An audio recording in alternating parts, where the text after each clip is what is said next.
Alright, Shalom. All praise and honor be to the Most High. Yahweh Bashem Yoshai, Bahashem Rakakodash, Kalalalim La, Yahweh Bashem Yoshai, Bahashem Rakakodash.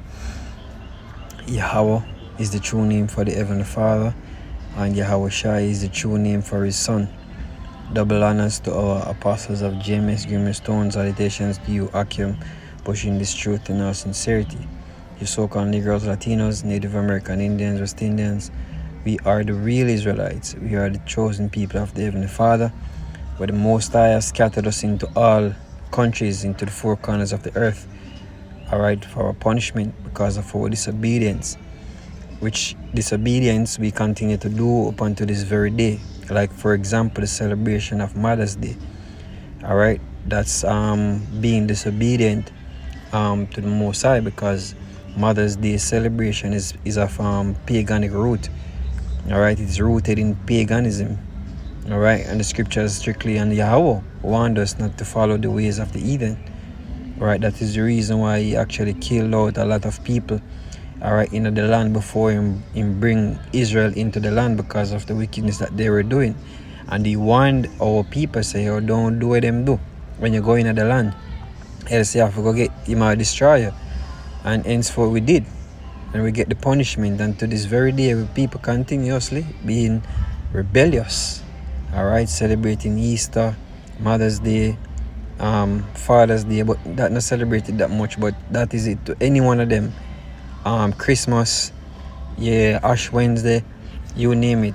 It's not in the scriptures. Now, let's look at this word, Matronalia. Alright, Matronalia is the celebration that was originated in Rome. Alright, so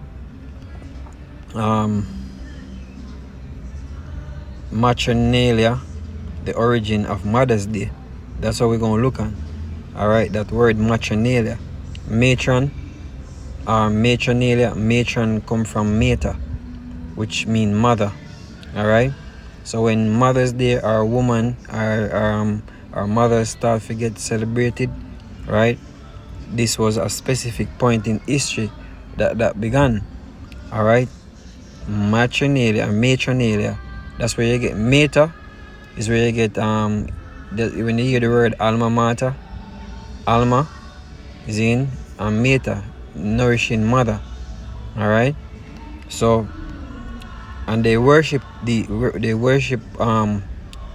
women for childbirth. So we're just going to do a quick, we don't want to stay too long, we just let's try to get to the point as quick as possible. You know, this is before camp. Matronalia, or the Matronalis Feria, was an ancient Roman festival celebrated annually on March the 1st in honor of Juno Lucina, the goddess of childbirth, motherhood, and women.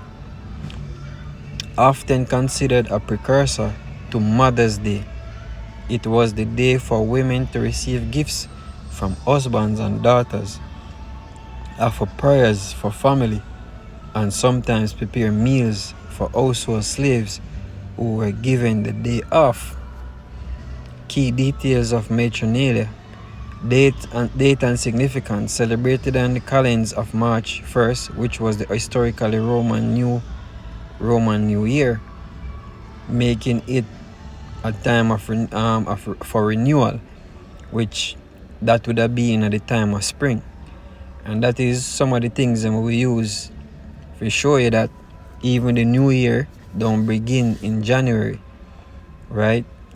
In the dead of winter, all right, but in spring, when everything is being refreshed and being springing up anew,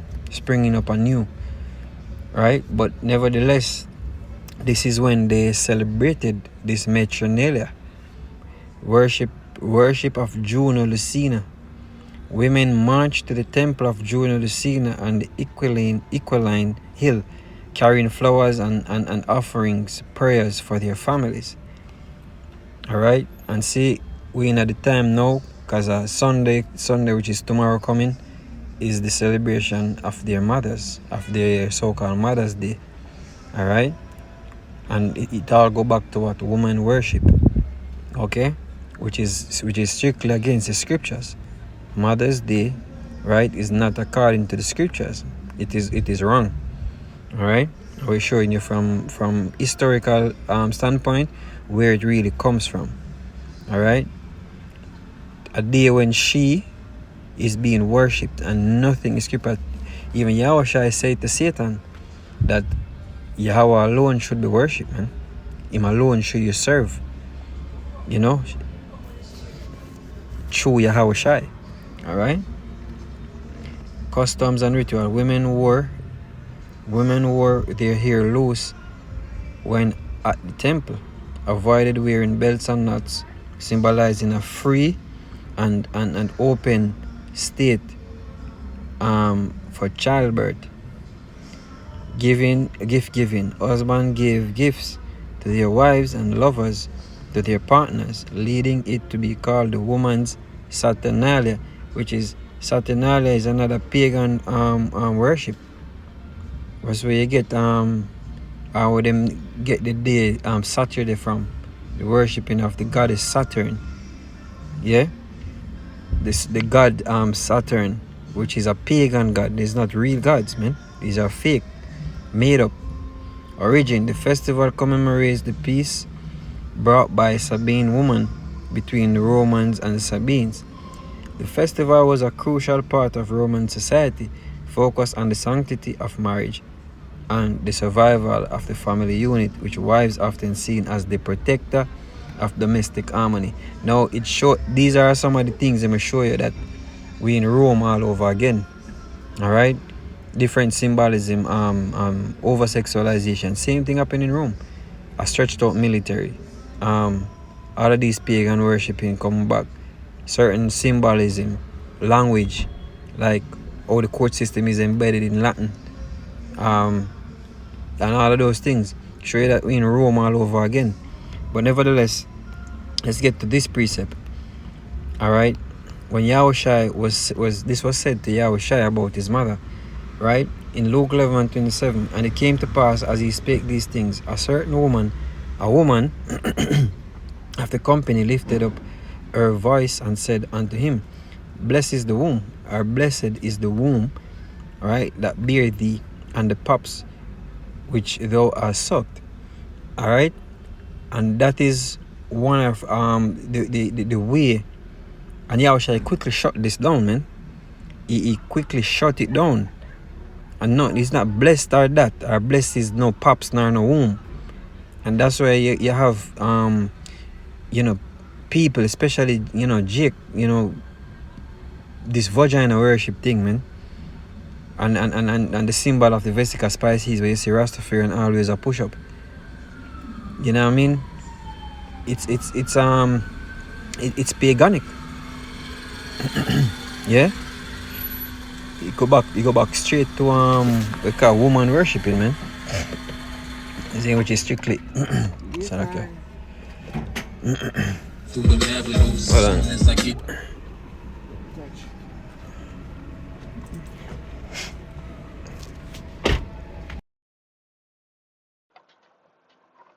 So we're gonna show you now which part when Yahushua shut it down. Alright, 11 verse 28, but he said, hold on there.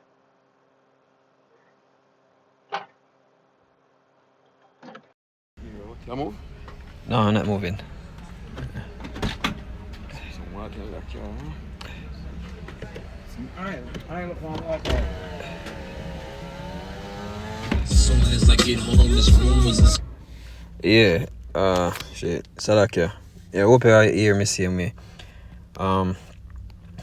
He said, and it came to pass as he spake these things, a certain woman of the company lifted up her voice and said unto him, Blessed is the womb that bear thee, and the paps which thou hast sucked. And he said in verse 28, he said, Yea, but rather, blessed are they that hear the word of the Most High and keep it. And that is where all your worship and focus should be directed at. Yahweh Bashem Yahushai. Alright? And we can get a quick precept in him only shall you serve. Let me see, let me just read it from here. So him only shall you serve is a direct quote from Yahushua in Matthew 4:10 or Luke 4:8 during his temptation in the wilderness, emphasizing exclusive devotion to the Most High. All right.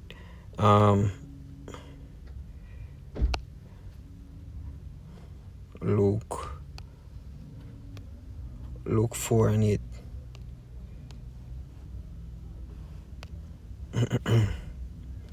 So Luke 4:8, and Yahushua answered, it is written, worship Yahweh your power and serve him only. Serve him only, man. Alright? That's the New International Version, the NIV. King James Version, Yahushua answered and said unto him, get thee behind me, Satan, for it is written, thou shalt worship the Lord thy power, and him only shalt thou serve. And these philosophies really come into play and being pushed by pagans. Alright? And Esau love to see when our people worship these pagan holidays. Alright? Because him know it off for we as a people of the Most High. Alright, this is Jeremiah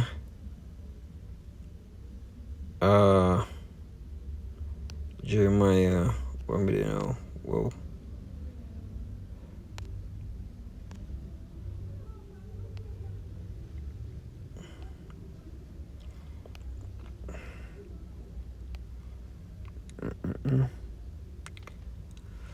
Where is it again? The Queen of Heaven.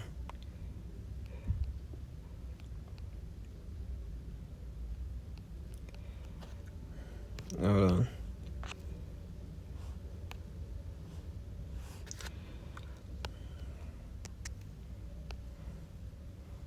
Right, let me use this.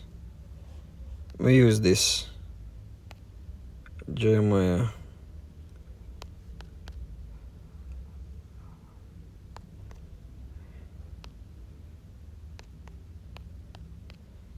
Queen of Heaven.